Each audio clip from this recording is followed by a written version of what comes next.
for the delay. I said we were going to always be in this together, and we were. Lesson learned, do not test out new technology right before you plan to go live.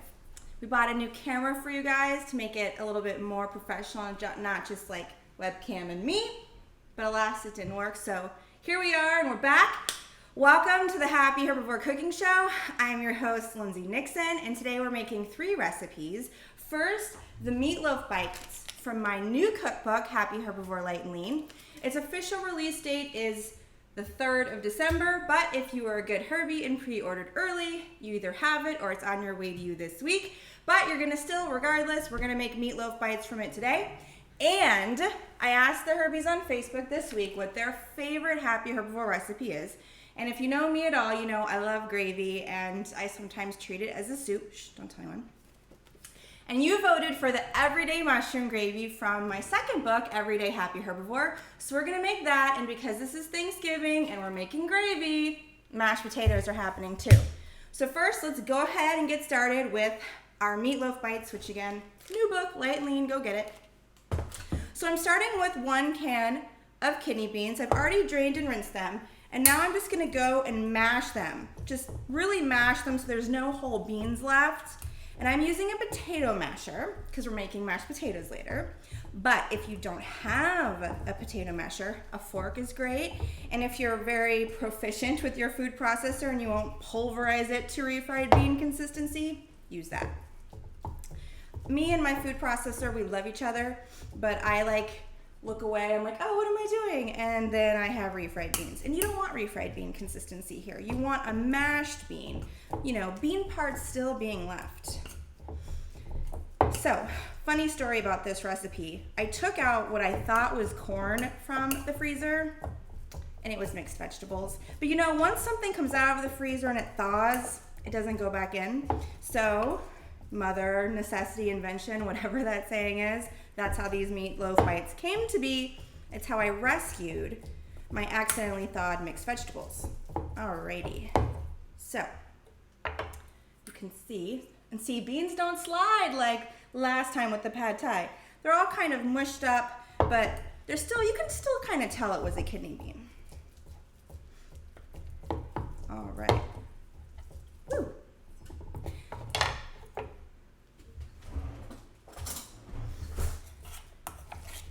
Are you excited for Light and Lean? I'm really excited about this new book. It's very personal. I share my story in it, and I'm just gonna take a peek at the recipe. I don't have anything. It was amazing that I didn't have to cheat and look last week because I do not remember anything except maybe tofu scramble. All right, so now that I have my beans, and I'm preheating my oven to 350. I need some ketchup. I love to cook with ketchup. I know it's crazy, but it's a condiment we all have, and we always have it, and so I use it all the time. So I'm gonna go ahead and add 3 tablespoons of ketchup and 1 tablespoon of mustard, another condiment that I love, love, love to use, and I love to eat. Love the mustard. If you're familiar with my recipes, you're probably nodding, going, yes, yes, yes, yes, love the mustard. It smells so good already. Mustard. I'm gonna add 1 tablespoon of Italian seasoning, another seasoning that I love, love, love to use. Oh, here it is. Here's my chili powder. Another tablespoon of chili powder. If you like a heat, a little bit of a hot spiciness, you can add a little bit more. And I'm also gonna add 1 tablespoon of onion powder and garlic powder. Another thing that I just love, love, love, love to use, because I just don't always want to chop up an onion. And I always have onion powder, and it's consistent and it's easy. And I'm just mixing that around a little bit.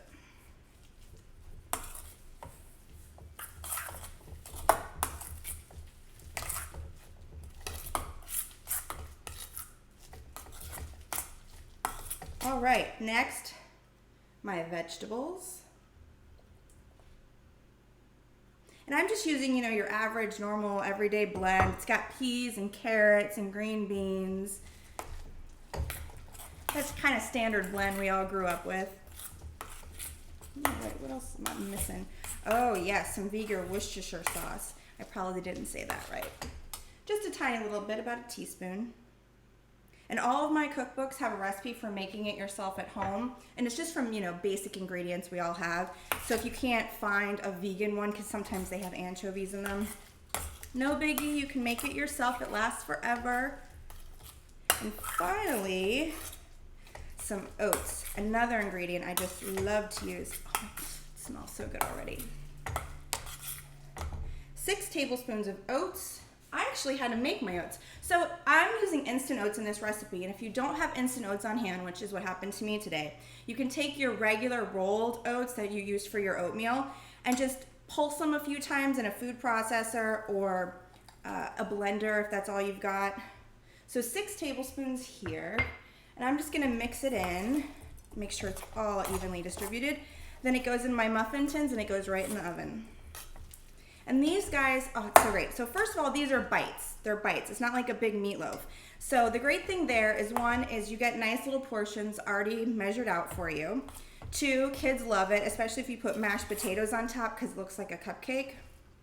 And your leftovers are already the perfect size for like a hamburger or a sandwich for lunch the next day. So it's a great recipe. And kids love it. Love it.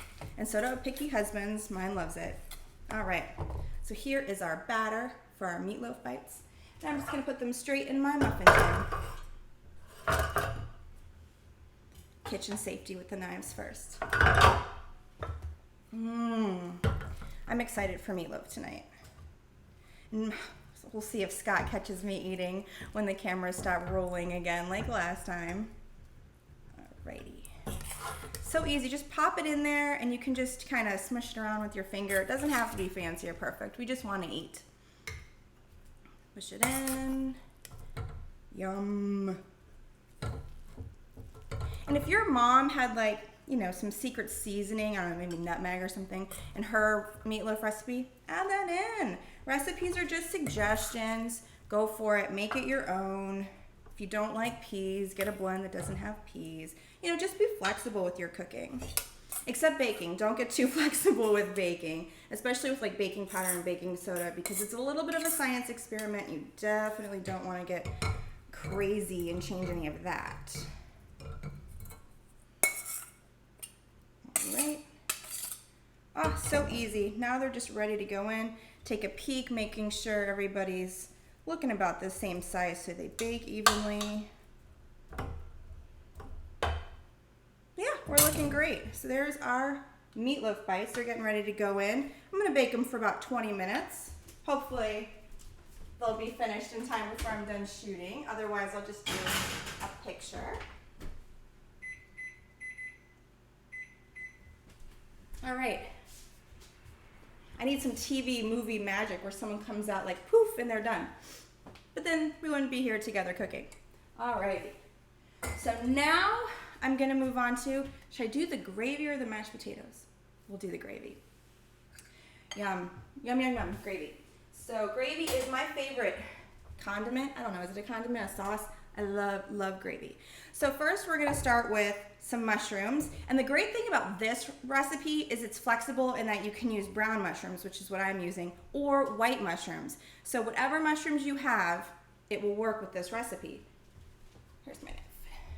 And mushrooms actually are one of the few vegetables I really love to chop myself. I don't know if it's the way they're soft or what, but I love mushrooms.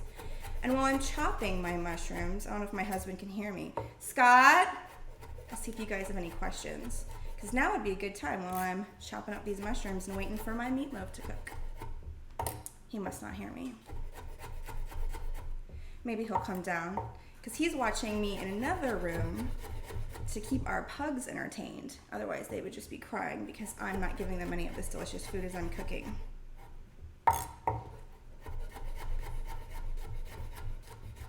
Oh, I hear ruckus. Yep. Sarah wants to know if you can use black beans instead of kidney beans. A question came in from Farah. Hi, Farah. And she wants to know if you can use black beans instead of kidney beans in the meatloaf bites recipe. I haven't tried it. I think it would probably be okay. When you're making substitutions, you want to think about texture. Like, is it the same? Like, a chickpea is a much drier bean than a kidney bean, so you wouldn't want to use that. But you definitely want to think about texture and flavor. Kidney and black are sort of similar. And then you also want to think about like a wetness, and yeah, they're about the same wetness. Yeah, I think it would be okay. I'm not sure 100%, but I think it would be all right. I wouldn't use a white bean, even though that does have sort of the same texture and wetness, just from like a visual standpoint, because that's something else you want to take into account. The reason I like the kidney beans is I think kidney beans lend themselves the most to a meaty flavor, and also they come out really brown, which is what we expect meatloaf to look like. But you could try it, sure. I love improvising whatever I've got. I'm almost done with my mushrooms. I could chop mushrooms all day, I think. It's so relaxing. And if you don't want to chop mushrooms all day, you can actually buy sliced at most stores to save you a little bit of time. But I like to just buy the whole ones. And I'm not a stem person. You can eat the stems. I don't like them. What I do is I end up saving my stems and making a really nice mushroom broth with them, which I then use for soups and just general cooking. So that's what I do with my stems. I don't, but you know, if you like your stems and you're feeling a little bit lazy, leave them in. Although I do think it makes chopping them a little bit less enjoyable. Not harder, just less enjoyable. And this recipe won by a landslide. It's like the cheater pad thai of gravies. I had one of my assistants tally it up, and it was, I mean, nobody even came kind of close. It was like 100 to everybody else had 20. And I love this gravy, but my favorite is actually the Thanksgiving gravy, so I'm a little bummed we're not making that today. Maybe for another episode, another year, another time. And we're done slicing our mushrooms, yay! All right, move these guys here. Bring this over. All right, so I'm gonna just go ahead and add my mushrooms real quick. See if I can get them all in and not any flyaway mushrooms. I'm gonna add 1 cup of water. And I have my heat on high, by the way. 2 tablespoons of soy sauce. If you can't have soy, coconut aminos is great. If you're gluten-free, just use tamari. And 1 tablespoon of nutritional yeast. Love nutritional yeast. And my husband is back. Does that mean there's a question? So Elizabeth wants to know what binds the bites together when you're not using eggs. I don't see using flax or an egg replacement. So Elizabeth's question, which was a very good one, is what binds the Meatloaf Bites together since I'm not using an egg or a flax egg. And really it's the oatmeal. The oatmeal kind of acts as a binder, but also because I've kind of squished it all together and it's gonna bake, that in and of itself kind of makes things bind together. So like with bean burgers, for example, it's really all in how you shape them. If your bean burger's falling apart, you probably needed to shape it differently, like really smush it and work it together with your hands. That's sort of the secret to making things not fall apart. And how many Meatloaf Bites did it make? 9? 8. It made 8. But I think I squeezed out a 9th one because I added a little bit of extra vegetables. I don't measure all the time. Yeah, and they'll come out like these cute, they're so cute. All right, so I'm just gonna wait for this to sort of heat up and start sauteing. And I want my mushrooms to get really soft and release their juices. To speed things up just a smidge, I'm gonna cover this. And I need to wash this off for my mashed potatoes. I'm so excited. I'm gonna show you 3 different ways to make mashed potatoes. One was my recent discovery and one was a tip fans gave me, and my husband is back again. So Roxanne wants to know for the mini bites, I thought you were supposed to add water to the empty muffin tins so it's all even. Oh, yeah. My mom actually told me that when I first started learning how to cook, that if there's an empty muffin tin, you can add water to it, and you absolutely can. I didn't do it today. If you're at high altitude, you probably don't want to skip that step. But that's a good question. I guess we'll see how mine come out. Oh, here it is over here. All right, now I'm gonna go ahead and add my spices. 1/4 teaspoon of garlic, onion, again, garlic, onion, love it, as well as ginger. I love this combination. It smells very beefy almost. Yum. I'm also going to add some Italian seasoning. Seems we have a theme with our flavors this meal. Oh, I used the last of my Italian seasoning. Italian seasoning is just a blend of like rosemary, thyme, basil, sage.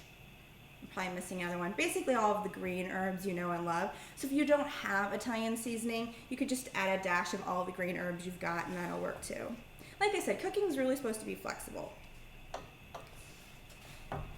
And speaking of nutmeg, as I said, a secret ingredient, I do like to add a tiny little dash to this. I just find it gives it a little something extra. But don't do too much nutmeg, just a very modest little dash. Hello again. So, Kimberly wants to know how much vegetables. 1 cup vegetables. But you have to make sure they're thawed first. You don't want to put the frozen in because it'll change the cook time because they have to thaw and then it heats up. You know, all this crazy physics or chemistry that's going on. But you definitely want to thaw them first. I actually cheated and nuked mine in the microwave for 30 seconds. So I didn't feel like waiting for them to thaw today. Or you could run them under hot water too, just, you know, in a colander in the sink with hot water. It'll take like 30 seconds to a minute or so. And like I said, the Meatloaf Bites are from my new book, More Selfless, Shameless promo.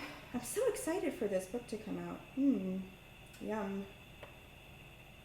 Yum, yum. New book.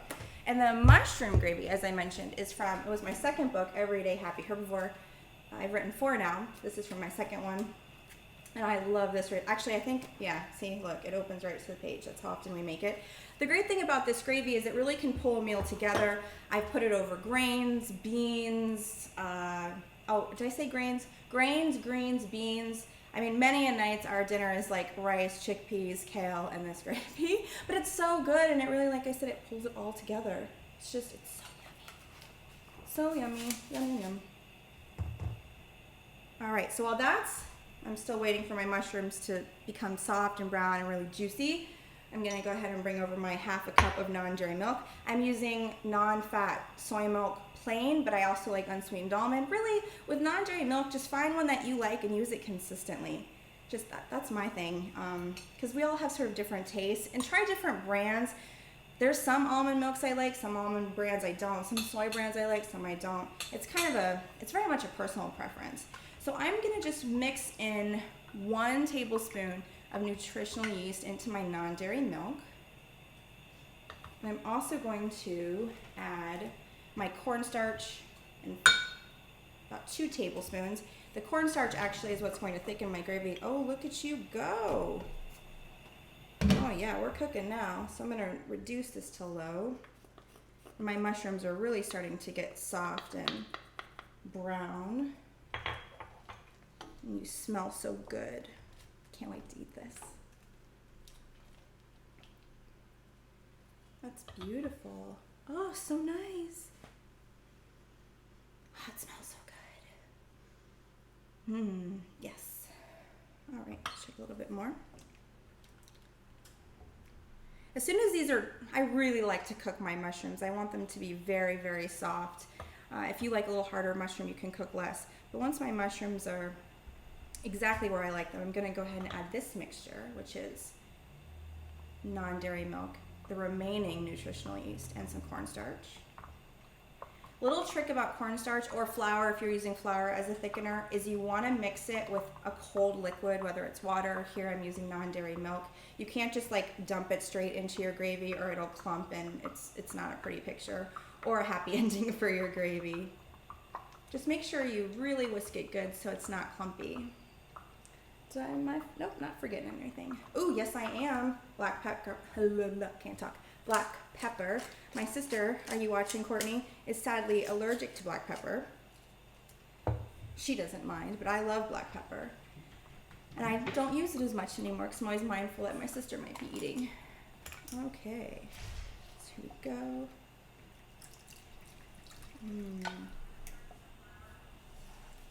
My husband is back again. So, Adrian wants to know how many mushrooms you added. I added 8 ounces of mushrooms. That was for Adrian. She wanted to know how many mushrooms I added. 8 ounces. It just comes at the store in a little, well, at least here in the US, it comes in a little cardboard caddy. All right, so that's pretty much done. I just need to wait to let it thicken. So we're just gonna cover that up and I'll clean up a bit. I've already made such a big mess. I'm a messy cook. Anybody else a messy cook? Vlad wanted to know if you can make the meatloaf with a glaze, like a classic ketchup and brown sugar. I've never had ketchup and brown sugar. I thought people just put ketchup on it, but sure. And you would do it the same way, I would think, where if memory serves me right, when you're making like a traditional meatloaf, you let it bake for a while and then midway through you add the ketchup, or maybe you add it at the end. It would be the same thing. I wouldn't do it the whole time, but you could definitely add that if you like it. I am gonna smother my meatloaf bites in some of this. That's what's gonna happen for me. And then tomorrow I'm gonna eat it on bread with ketchup. But that's how I do it. Everyone does it a little bit different. You can adapt it to your tastes. Oh, now it's getting really nice and thick. And if by chance you've ever thickened your gravy too much, you can just thin it out with a little water, broth, or non-dairy milk. But generally, as long as you're keeping an eye on it, it's not gonna just be like, super thick. Lower my heat just a bit, let it continue to thicken. And now we're gonna make our mashed potatoes. So mashed potatoes. Before I was plant-based, I always made my mashed potatoes by just adding milk. And so when I became plant-based, I did the same thing except I used my non-dairy milk.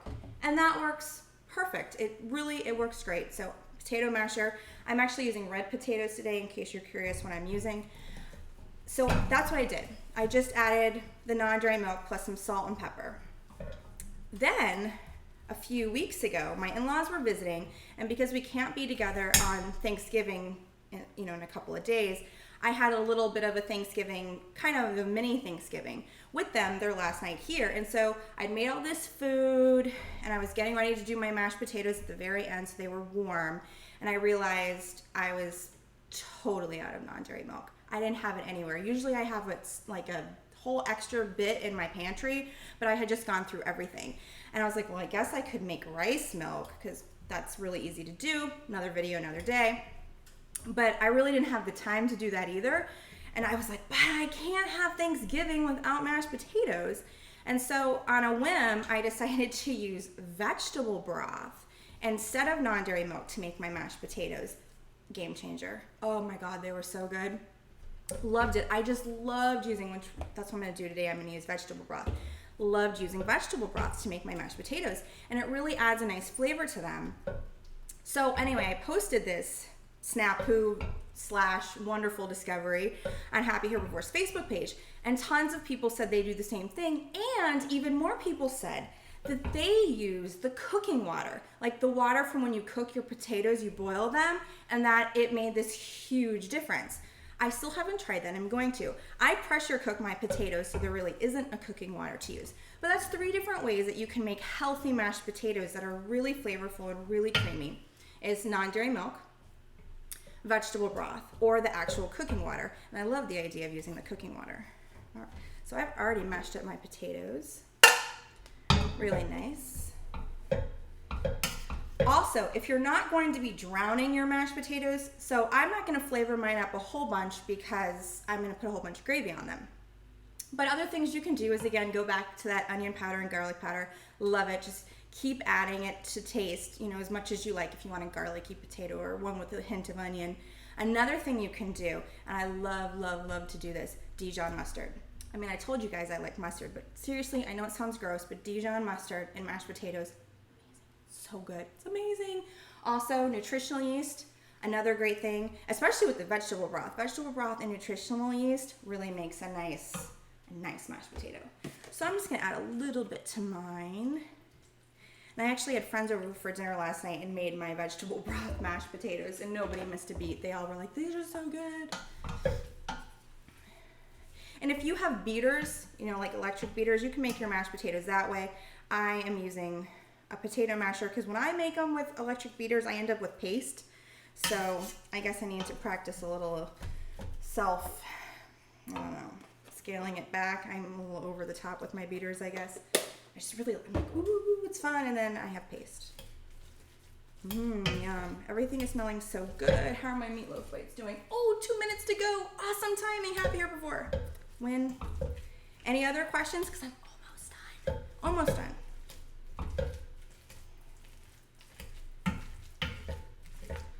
Oh, I'm so ready to eat these mashed potatoes. One thing about the vegetable broth, make sure you use a light colored one. Some of the broths are really dark and I don't think that would be very great here. My mashed potatoes actually took on a bit of a golden color because my broth is really colorful. And so it almost looks like they have butter or something, but they don't. And oh, they're so good. Yes. I also leave the skins on my potatoes in case you were wondering. I feel like it's added nutrition, extra fiber. And this is reminding me of that Friends episode where Monica made so many different kinds of mashed potatoes, some with chunks, some without. And I hear my pugs. Does that mean my husband's coming down with another question? Yeah. Kat wants Gonna add to some know, pepper. how long can you store gravy? Can you freeze it? You generally don't want to store gravy in the freezer. And it's one of those things, it's one of those really finicky foods that you almost always want to make fresh. Like you can prep it, not have heated it, like just have it pre-cooked in your vat and then dump it and heat it right before serving. So there's two reasons. One, anything that has mushrooms in it generally doesn't do so good in the freezer because the mushrooms get kind of weird and sometimes they can taste funny. Two, gravy doesn't do well in the freezer because it'll separate and sometimes it doesn't go back together very well. And that's the same reason why it's not great in the fridge either, is gravy sometimes doesn't reheat very well or it'll reheat too thick. So it's a little fussy. I've had mixed results. I have been able a few times to save my gravy and reheat it with a little extra non-dairy milk or broth. And then the next time, same gravy, really didn't do anything different to it. It just had an off taste about it. And so it's one of those weird, fussy foods. And so I guess try it, but if you're thinking about making it ahead for Thanksgiving, what I would do is just have all of the ingredients prepped and then heat it when you get to your friend's house or your family's house or when everyone arrives. But I would not freeze it. Sometimes the fridge works, but I definitely wouldn't freeze it. And I've tried all different gravies, not just mine. When I was, before I was plant-based, I loved gravy then too, and I never could get my gravy to freeze for me. Yes.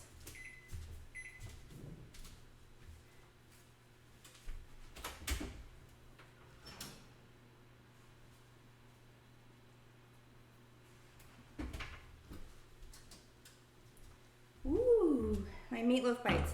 So the way you know the meatloaf bites are done is they get kind of crispy, like around the edge. There's a little bit of a crisp to them. And when you touch them, they're not as soft or wet as when you put them in, and they look much darker. I did not make the prettiest meatloaf bites, admittedly, tonight, but they're still gonna be really tasty. There they are. And I'll pop them out and I'll take a picture and I'll Instagram it. But we're pretty much done. All of our Thanksgiving dinner is made. If I wasn't talking so much, I could have done it a little bit faster. But I hope this inspires you to make a healthy Thanksgiving dinner. And these are all great contenders for Thanksgiving. If not for Thanksgiving, just your average weeknight. It all comes together so fast. So fast. And my mashed potatoes. All right, let's start plating these guys. I do generally like to let my meatloaf bites sit in their tin for a little while because they do firm just a smidge as they cool, but I'm super hungry and impatient tonight. And I'm just using a knife to sort of work around the edges so I can just pop them out real easy. Which one's the prettiest one to put on display for Instagram?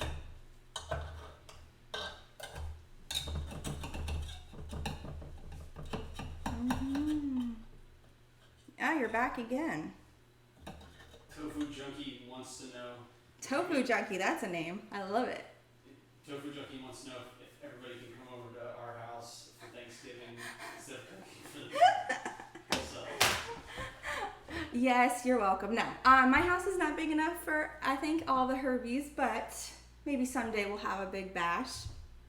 You know, it's funny, most of our friends end up going home, and so it's like Scott and I and our big, huge array of food. But we don't mind because then we get a lot of really delicious leftovers. My meatloaf bites are almost ready to come out. They're still cooling a little.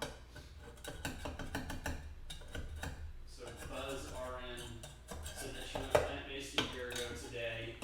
Happy vegan anniversary! Plant anniversary. I don't know what the right word is. Plantiversary. Plantiversary. That worked. He or she has never made the gravy since starting to eat this way. Sacrilege. You must make the gravy. Lindsay makes the best gravies. Ah! It's because I love it the most. I'm going to have to sneak this piece. Vlad it's hot. 50 wants to know if you greased the tin. I didn't. I'm using nonstick. But even if you have like a more traditional one, it should be fine. If you're really paranoid, you could try to use like a parchment or something. They're just too hot. Come on out, little guy. Oh, no. Man down.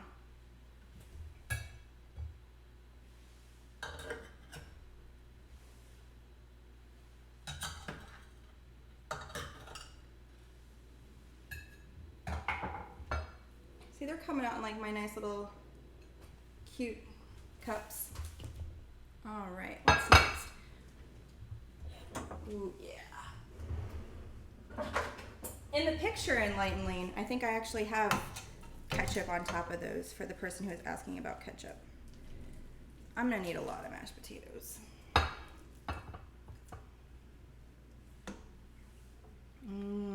Gravy's ready too. All right.